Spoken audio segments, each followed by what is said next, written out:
কান্দে আমার আব্বাই নাই নাই নাই, আমি এখন কারে আব্বা ডাকবো? কে আমারে বাজার করে নিয়ে দিবে? কে আমার আল্লাহু আকবার বিভিন্ন সমস্যার সমাধানের জন্য পরামর্শ দিবে? কে আমারে এইটা কিনে দিবে, সেইটা কিনে দিবে? সংসারটা কেমনে চলবে? সব স্বার্থ। কথা কয় না? মাইয়া কান্দে, আরে আমার আব্বাই না আমার বাড়িতে, আমার স্বামীর বাড়িতে দেখতে যাইতো। আহারে এই কয়দিন আগে তো দই মিষ্টি লেগে গেল, খেয়ে যাইব, আমারে আর দেখুন না কেউ নাই। সব স্বার্থ। কথা কয় না কেন? আর আল্লাহু আকবার। স্ত্রী কান্দে, স্বামী গো আমি গেলাম, তুমি গেছো, আমিও গেলাম, আমি কার সাথে ঘুমাবো? সব স্বার্থ। কথা ঠিক না বেঠি? ভাইয়ে কান্দে, বন্ধু কান্দে, আরে দোস্ত এখন কার সঙ্গে চলবো? সব স্বার্থ। এ আল্লাহর বান্দার আল্লাহু আকবার, আল্লাহু আকবার। সব স্বার্থের কান্দা দুনিয়ায়। আপনার জন্য কান্দার একজন লোক পাবেন না। আরে আব্দুল করিম দুনিয়া থেকে বিদায় নিয়ে গেল, কি নিয়ে গেল?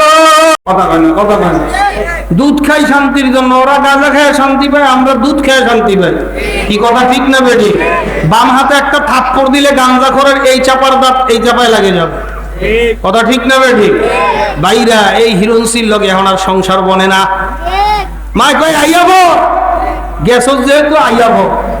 এবার আইয়া পড়ছে, এখন মার কাছে, মার সম্মান গেছে, এখন মেয়ে বোঝা হয়ে গেছে। কথা ঠিক না বেটি? এই মেয়া বিয়া দিতারে না, যেন যায় কই না হিরণসিল হয়ে গেছে গা। শুকরিয়াতান সবাই বলি আলহামদুলিল্লাহ। কুতুবুল আলম শাইখুল মাশায়েখ আমিরুল মুজাহিদিন ফিদায়ে মিল্লাত, দক্ষিণ বাংলাদেশের অপ্রতিদ্বন্দ্বী ওলি আল্লামা সৈয়দ ফজলুল করিম রহমতুল্লাহি আলাইহি বলতেন, কোনো আল্লাহ পাকের বান্দাবান্দি যদি কোনো দ্বীনি মজলিসে যায়, আখিরি মুনাজাত দিয়ে চলে আসে, আমল নামার ভিতরে 50 লক্ষ নেকির কম জমা হইতেই পারে না। এত নেকি পাওয়া যাবে বোঝার পরেও, জানার পরেও তালাশ করে দেখবেন আশেপাশে দোকানে বাজারে ঘরে কেউ তাসের আড্ডায়, জুয়ার আড্ডায়, কেউ বা নাচ ড্যান্সের ভিতরে লিপ্ত, কেউ চার দোকানের ভিতরে আড্ডা চাটকি চাটাবির ভিতরে লিপ্ত। সুযোগ থাকার পরেও মাহফিলে আসতে পারে নাই। আবার তালাশ করে দেখবেন অনেক দূর দূরান্ত থেকে অনেক আল্লাহ পাকের আশিকিন জাকিরিন বান্দাবান্দিরা মাজলিসের মধ্যে হাজারো ব্যস্ততা ফালায় বৈশা গেছে। কারণ হিসেবে শায়েখ রহমতুল্লাহি আলাইহি বলতেন, বুঝের অভাব। আর এই বুঝের জন্যই মাহফিলের ব্যবস্থা। বাইরে এই মাহফিলটা হেদায়েতের একটা জরিয়া। এই জন্য মাহফিলটা একটু সুন্দর করার দরকার আছে না নাই? যাদের জরুরত আছে জরুরত সেরে চলে আসবেন। অনেক ভাইরা দাঁড়ায় আছে, আপনারা মেহেরবানি করে একটু সামনে আগায় আসেন। যারা আগে আসছেন আগে আসেন, যারা দাঁড়ায় আছে ভিতরে ঢোকেন। জান্নাতের বাগানে ঢোকার সাথে সাথে আপনার জীবনের গুণাগুলো মাফ হয়ে যাবে, এটা শয়তান কোনোদিন চাইবে না। বিদায় শয়তান বলতেছে, এখন ঢুকতে কয় তাড়াতাড়ি বাইর হও। বাইরা একটু ঢুইকা বরকত থেকে মাহরুম না হইয়া মেহেরবানি করে ভিতরে এসে বসে যান। আলহামদুলিল্লাহ, অনেক ভাইরা কথা ডাক দেওয়ার সাথে সাথে আলহামদুলিল্লাহ পঙ্গপালের মতো ছুটে মাহফিলের দিকে আসতেছে। আল্লাহ, কিয়ামতের ময়দানে যেদিন মানুষ কেউ কারো সহযোগী থাকবে না, কেউ কাউকে সাহায্য করবে না, আপনি এই পাগল বান্দাদেরকে ডাইকা ডাইকা আরশের নিচে ছায়ার ব্যবস্থা করিয়ে দিয়ে ধরে কোন আমিন। এজন্য ভাইরা একটু সামনে আগান, সামনে এই সামনের জায়গাগুলো ফাঁকা জায়গাগুলো পুরো করেন। অনেকে আলহামদুলিল্লাহ আসতেছে, রেডি হচ্ছে। আলহামদুলিল্লাহ, ভালো আলোচক আছে, আমার পেছনে আলোচক আছে, খুব সুন্দর সুন্দর কথা হবে ইনশাআল্লাহ। আল্লাহ কবুল করেন। একটু জোরে বলেন আমিন। আরো জোরে বলেন না আমিন। ভাইরা, হেদায়েতের মালিক কে? আরো জোরে বলেন। একমাত্র আল্লাহ। বলেন, হেদায়েতের মালিক কে? একমাত্র। কোন নবীর হাতে হেদায়েত, কোন পীরের হাতে হেদায়েত, বয়ানের হাতে হেদায়েত? সব হেদায়েতের ওয়াসাইল বা মাধ্যম। হেদায়েত হলো সবচেয়ে দামি জিনিস। দুনিয়ার মধ্যে যত দামি নিয়ামত আছে, সবচেয়ে দামি নিয়ামতের নাম কি? মাইয়াহদিল্লাহু ফালা মুদিল্লা লাহ। খুতবার মধ্যে আপনারা শুনেন, আমার মাওলা যদি কাউরে হেদায়েত দান করে, কেউ গোমরা করতে পারে না। ওয়া মান ইউদ্লিল ফালা হাদিয়া লাহ। আমার মাওলা মাওলায় যদি কাউরে গোমরা করে, দুনিয়ার কোনো মানুষের শক্তি নাই তাকে হেদায়েতের রাস্তায় উঠাইবে। এই জন্য আমার ভাইদেরকে বলবো, পর্দার মা বোনদেরকে বলবো, আয় আল্লাহর বান্দারা, আমার পর্দার মা ও বোনেরা, আল্লাহু আকবার। আজকের এই মাহফিল জীবনের শেষ সুযোগ মনে করিয়া আজকের এই মাহফিলের মধ্যে আইসা বস। বলাও তো যায় না, জফরুল কালাম আমার মাওলার হাতে। আমার মাওলায় যদি আপনার আমার দিলটাকে একটু আল্লাহমুখী করিয়া দেয়, তুমি আর আমি দুনিয়ায় লক্ষ কোটি কোটি কোটি কোটি টাকার মালিক হওয়ার চেয়েও দামি হয়ে গেলাম। এ আল্লাহর বান্দারা, পর্দার আলের মা বোনেরা, খুব ভালো করে বোঝা লাগবে। কারণ চক্ষু যে কয়েকদিন খোলা আছে, বোঝার সুযোগ আছে, শক্তি আছে। চক্ষু যেদিন চিরতরে বন্ধ হয়ে যাবে, আর কিন্তু বোঝার সুযোগ নাই। এ আমার যুবক ভাইরা, একটু তাকে দেখো, কত মানুষের সঙ্গে একসঙ্গে খেলা করতাম, কত মানুষের সঙ্গে লেখাপড়া করলাম। আহারে, তাদের মধ্য থেকে আজকে অনেকেই দুনিয়ায় না। তোমাকে আমাকে আমার মাওলায় কেন বাঁচায় রাখো? হে আল্লাহর বান্দারা, একটু ভালো করে বুঝো, কিয়ামতের ময়দানে কবরে যায় আবার মাওলার দরবারে কি জবাব দিবা? আহারে, আমার মাওলায় বাঁচায় রাখছে আব্দুল করিম। তুই কি দেখো না, তোর সে ছোট বয়সী মানুষ আমি দুনিয়া থেকে নিয়ে গেলাম, তোরে এখন আমি সুযোগ দিছি ফের ফের। কুল ইয়া ইবাদিয়াল্লাযীনা আসরাফু আলা আনফুসিহিম লা তাকনাতু মির রাহমাতিল্লাহ, বাযা বাযা হরচে আসতি বাযা গর কাফের গে বুত পুরুস্তি বাযা।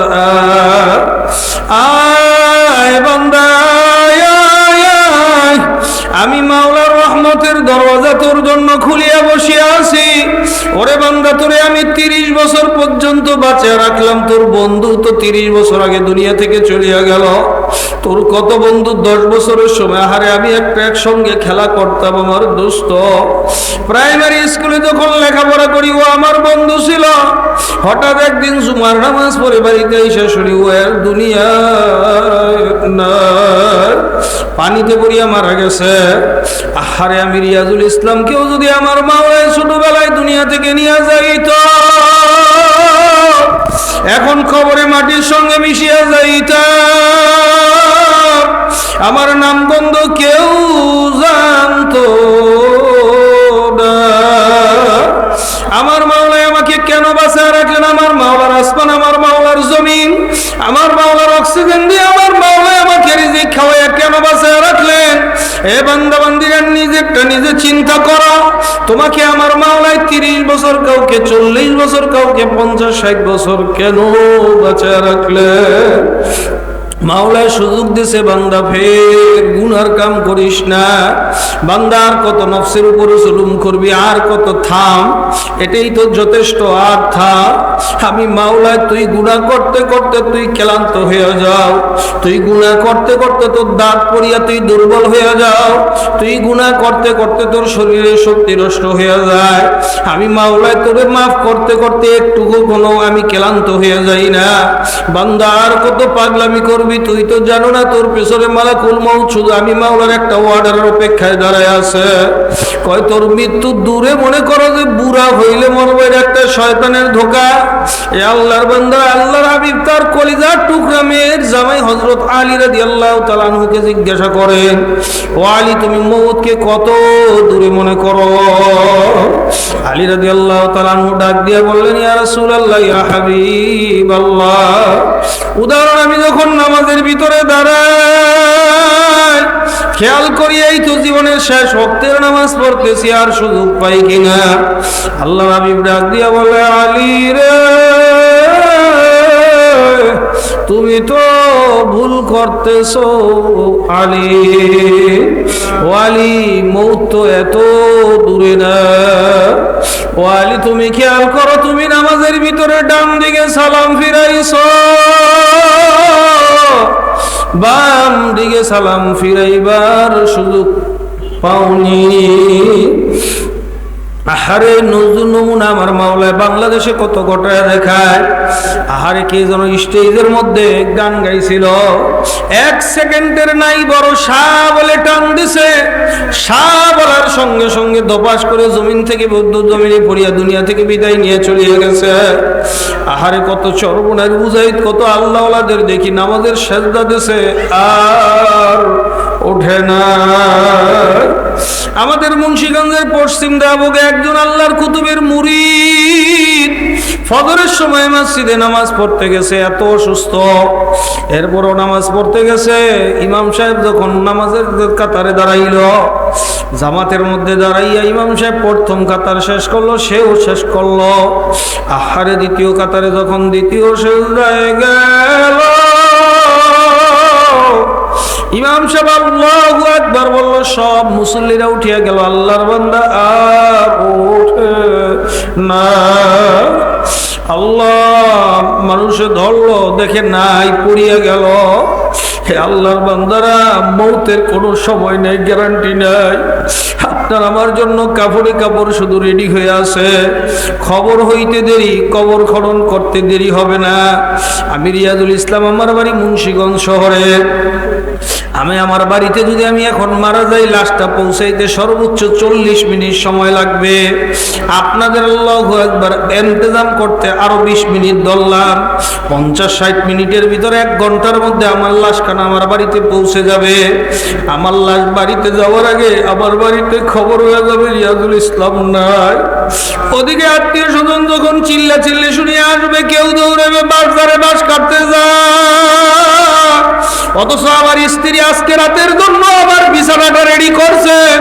আবার কেউ দৌড়াইবে যা কবরস্থানে কবর খনন করতে যা,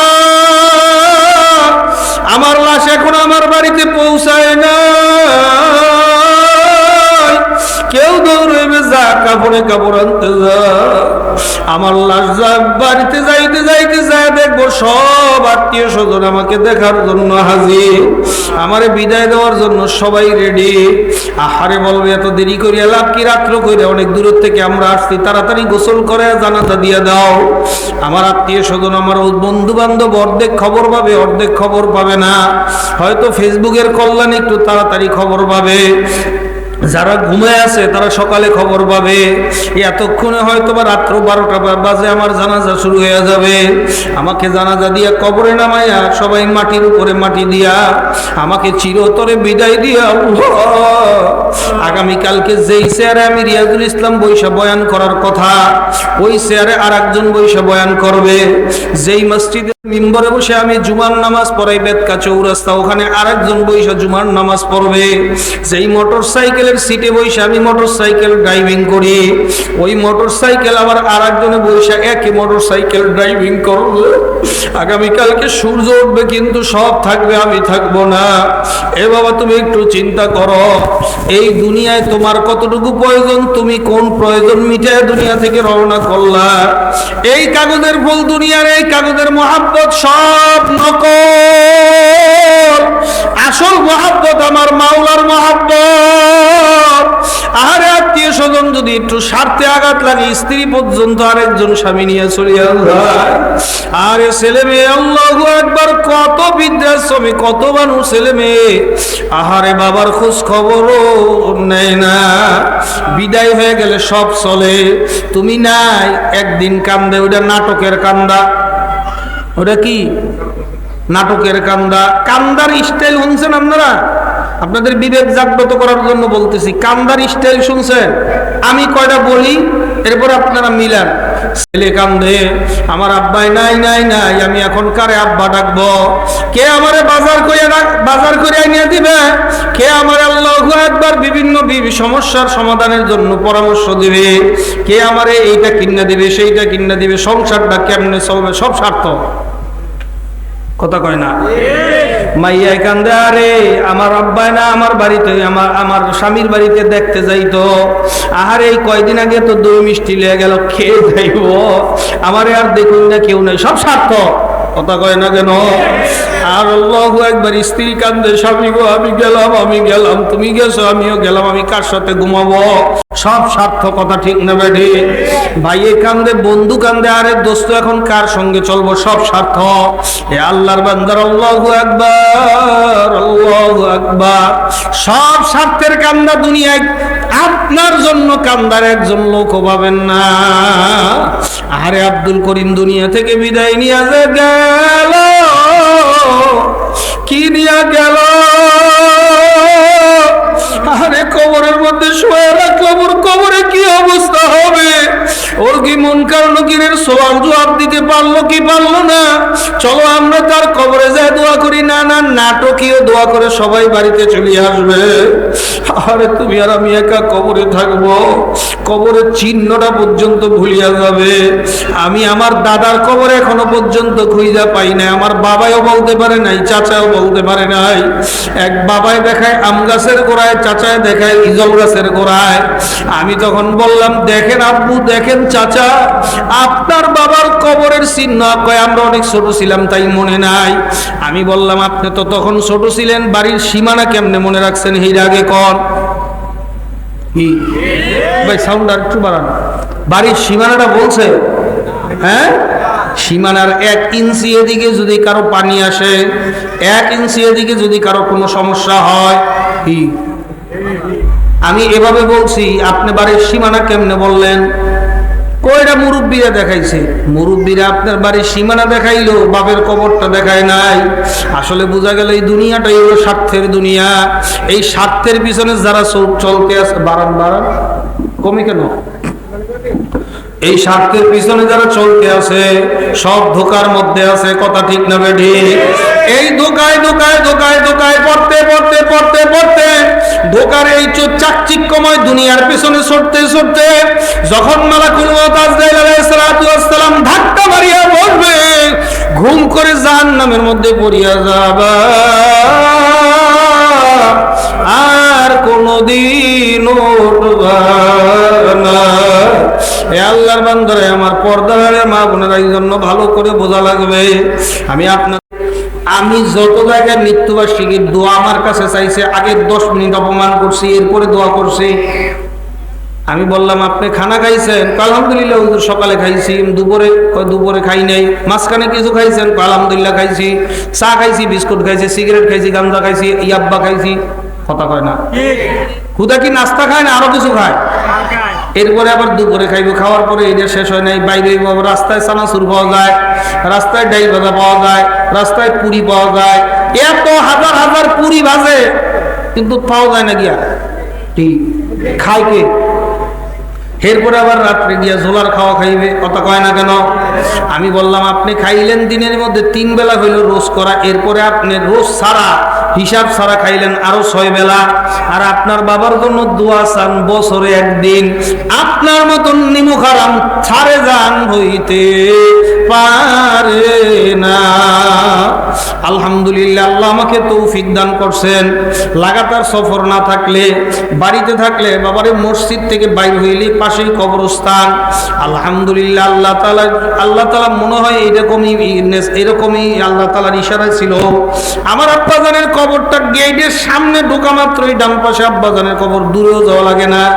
আল্লাহ তাআলা আমাকে এমন সুযোগ দিয়েছেন, সালামটা ফিরে মসজিদ থেকে বাইর হয়ে আব্বাজানের কবরের সামনে দাঁড়াইয়া সালাম দিয়া আব্বাজানের কবর জিয়ারত করে এরপর অন্য কাজে যাই। এ আল্লাহর বান্দারা, বলো বলো বলো, তোমার আল্লাহু আকবার বাবার কবরে তুমি কয়দিন দাঁড়াইছো? তোমার বাবার কবরে তুমি কয়দিন যায় দোয়া করছো? বাবারে আসলে বুঝতে গেলে, আসলে বাবার কবরে যাইয়া সব একটাই ওজোর, কয় সময় পাই না। এখন যদি এতটুকু ব্যস্ততা থাকে, মোবাইলে এসে ব্যস্ততা কমাইছে, এরপরও ব্যস্ত মানুষ বেশি হয়েছে। কথা ঠিক না বেডি? এখন যদি এত ব্যস্ততা থাকে, তোমার প্রজন্ম আরো কত ব্যস্ত হবে? কি তোমার প্রজন্ম আরো কত ব্যস্ত হবে? খালি মাটিটা দিয়েই এখন তো 60 দিন পর্যন্ত ঘরে আগুন জ্বালায় না। অনেক জায়গায় আমি দেখছি এখন কোনো শোক তাপ বলতে কিছু নেই, মরে গেছে শেষ, হ্যাঁ মরছে, আমার কি? কবরে মাটি ঝাড়ে কি কয়? এইভাবে মাটি ঝাড়তেছে, মাটি দিছে না, হাতে মাটি লাগছে, এভাবে ঝাড়তেছে আর কয় হ্যাঁ মরছে আমার কি। বুঝলেন? হ্যাঁ মরছে আমার কি, হ্যাঁ হ্যাঁ মরছে আমার কি, আমি যে শুন মরমু হে শুন বুঝমু। কথা কয় না? তাইলে কেউ কারো আশায় থাইকো না। এই দুনিয়া সব কাগজের ফুলের মতো। এই ছেলে তোমার জন্য স্বার্থের জন্য তোমারে বাবা বইলা ডাক দেয়, তুমি বাবা বইলা ডাক না দিলে, তোমাকে বাবা বইলা ডাক না দিলে সে তোমার মিরাসের সম্পত্তির মালিক হবে না। তোমার মা বলে ডাক না দিলে তুমি তার থেকে মাতৃস্নেহ তোমার থেকে পাবে না। ভাইয়া বলে ডাক না দিলে বোনের আদর তোমার থেকে পাবে না। বোন বলে ডাক না দিলে ভাইয়ার আদর তোমার থেকে পাবে না। সব স্বার্থের পাগল। স্ত্রী এটা আরো বড় স্বার্থ। কি এত ভালোবাসে, একটার ছাড়া আরেকটা বাসে না। বাবার কাছে আইসা বলে আব্বা ওই শরীরে যদি আমি না পাই বিষ খামু। হয়নি? আইসেন না, পরের কথায় বলতেছি। আল্লাহু আকবার কয় মাগো ওই সেরারে যদি আমি না পাই বিষ খামু। কয় সেরাই দেখি হিরণসি, তুই ওরা কেমনে পছন্দ করলি? আমার হিরণসির লোকে দরে ভিক্ষা করে আমি খাওয়ামো। কয়নি? ওরে ভালোবাসা, ভালোবাসার ঠেলায় রাত্রে 3টা বাজে। আল্লাহু আকবার, হঠাৎ করে মা উঠতে দেখে দরজা খোলা। কিরে দরজা খোলা কে? রাত্রে মনে হয় চোর আইছে। কয় না না চোর আয় নাই। আল্লাহু আকবার, গিয়া দেখে লাইলির রুমে লাইলি নাই, মজনু নিয়ে পলাইছে। সত্য না মিথ্যা?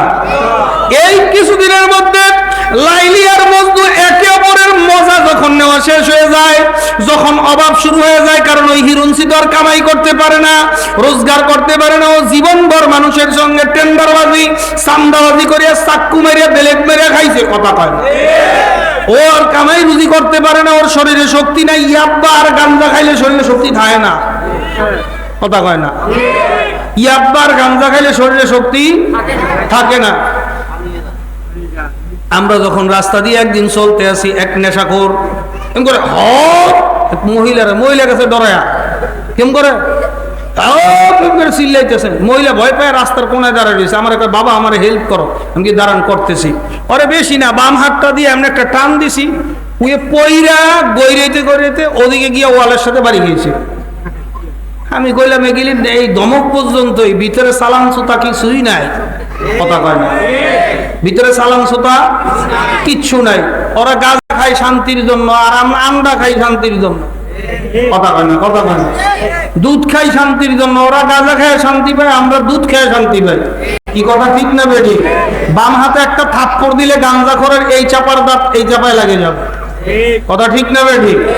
বাইরা এই হিরণসির লগে এখন আর সংসার বনে না। মা কয় আইয়াব গ্যাস যেহেতু আইয়াব, এবার আইয়া পড়ছে। এখন মার কাছে মার সম্মান গেছে, এখন মেয়ে বোঝা হয়ে গেছে। কথা ঠিক না বেটি? এই মেয়া বিয়া দিতারে না, যেন যাই কই না হিরণসির লগে গেছে গা। ঠিক না বেটি? এ আল্লাহর বান্দার, এই দুনিয়া হলো স্বার্থে। তুমি স্ত্রীরে খানা দিতে পারবা, স্ত্রী তোমার সুমা দিয়া কপালে লাগাবে। খাবার দিতে পারবে না, গোলামের প্রতি আমার বিয়া করছিলেন কেন লাথি মেরা চলে যাবে। কথা ঠিক না বেটি? তোমার আল্লাহু আকবার, তোমার ছেলে মনে করো তোমার জন্য পাগল না, না এগুলো সব বাটপারি, সব স্বার্থের পাগল। কথা ঠিক না বেটি? আমার স্ত্রী আমাকে খবর লয়, এই যে কিছুক্ষণ আগে স্টেজে বসা হুজুরে বয়ান করতে যে ফোন দিছে, আমি কইছি স্টেজে মাত্র উঠছি, বয়ানও শুরু করি নাই, ফোনটা কাইটা দিছে। হ্যাঁ ফোন দেয় কেন? কারণ আমি যদি বাইচা থাকি, সহি সালামতে থাকি, এর কপালে 3 বেলা রিজিক জুটবে। আমি মরে গেলে শেষ। ওই রিজিকের ধান্দায় আর ওই মহাব্বতে, স্বার্থের মহাব্বতে ফোন দেয়। খবর নিয়ে দেখেন মিয়া, আসল মহাব্বত একমাত্র মাওলা। কথা ঠিক না বেঠি? এ আল্লাহর বান্দারা একটু তাকায় দেখেন, ওয়াইন তাউদ্দু নিমাতাল্লাহি লা তুহসুহা। বান্দা বান্দি যদি আমার মাওলার নিয়ামত গণনা শুরু করে, হিসাব কইরা পাবি না। তুমি আর আমি কোনোদিন মাওলারে বলি নাই মাওলারে আপনি আমারে মানুষ বানান। আল্লাহ পাক রব্বুল আলামিন নিজের ইচ্ছায় বানাইলেন মানুষ। কত ভালোবাসে, সুবহানাল্লাহ। এই মরা আওয়াজ দিয়ে আল্লাহ খুশি হবে, একটু জোরে আওয়াজ দেন না। কত ভালোবাসে। ও ভাইরে আপনারা দাঁড়ায় রয়েছেন, আপনাকে কষ্ট হইতেছে, একটু ভিতরে আসেন না, একটু ভাইদের জায়গা করে দেন না। এমন করেন কি আপনারা? ভাই সামনে আগান, সামনে আগান। লা ইলাহা ইল্লাল্লাহ, লা ইলাহা ইল্লাল্লাহ, লা ইলাহা ইল্লাল্লাহ, লা ইলাহা ইল্লাল্লাহ। এখানে অনেক জায়গা আছে, 290 তার 12। লা ইলাহা ইল্লাল্লাহ লা ইলাহা ইল্লাল্লাহ লা ইলাহা ইল্লাল্লাহ লা ইলাহা ইল্লাল্লাহ লা ইলাহা ইল্লাল্লাহ লা ইলাহা ইল্লাল্লাহ লা ইলাহা ইল্লাল্লাহ লা ইলাহা মজাই মজা জিকিরে কথা কয় না জিকিরে কি মজার মজা কথা কয় না আমরা জিকির করলে জিব্বে এত মজা লাগে কে আর ওকে গাঞ্জা খাইলে অত মজা লাগে কে কথা কয় না বিড়ি এক ডাইনাতে বিড়ি লইছে বামাতে চায়ের কাপ বামাতে চা খায় আবার একটু বিড়ি খায় আবার একটু চা খায় আবার একটু বিড়ি খায় হুস করে আবার সারে কথা কয় না আসে না নাই ও কি মজা পাইছে মানে ডান হাতে যে 33 বার জিকির টানে হ্যাঁ আছে না নাই কি আছে না নাই কিন্তু আপনি চাই দেখবেন ফজরের নামাজের পরে আমরা ডান দিক থেকে টান মারি লা ইলাহা ইল্লাল্লাহ লা ইলাহা ইল্লাল্লাহ লা ইলাহা ইল্লাল্লাহ লা ইলাহা ইল্লাল্লাহ বিশ্বাস করেন কলজায় এমন শান্তি লাগে ট্যাবলেট খাওয়া লাগে না বিছনায় শুইলেই নাই কথা কয় না কথা কয় না এ আল্লাহর বান্দারা আমার মাওলা আল্লাহু আকবার আপনাকে আমাকে কত ভালোবাসেন বলিলেই মানুষ বানাইছে মানুষ আল্লাহ যদি কুকুর বানাইতো শিয়াল বানাইতো বানর বানাইতো কি করার ছিল বলেন হ্যাঁ বৈষম্য বিরোধী আন্দোলন করে আল্লাহর বিরুদ্ধে আন্দোলন করে কোন কুকুরে মানুষ হইতে পারছে কোন বান্দরে মানুষ হইতে পারছে কোন শিয়ালে মানুষ হইতে পারছে দেখেন আপনারা কত ভালোবাসে এক তো ভালোবাসা দিছে অপুরন্ত মানুষ বানায়া কি দ্বিতীয় ভালোবাসা আল্লাহ কয় আমি জাহান্নামে দিব না এই যেখানে যারা দাঁড়াইছেন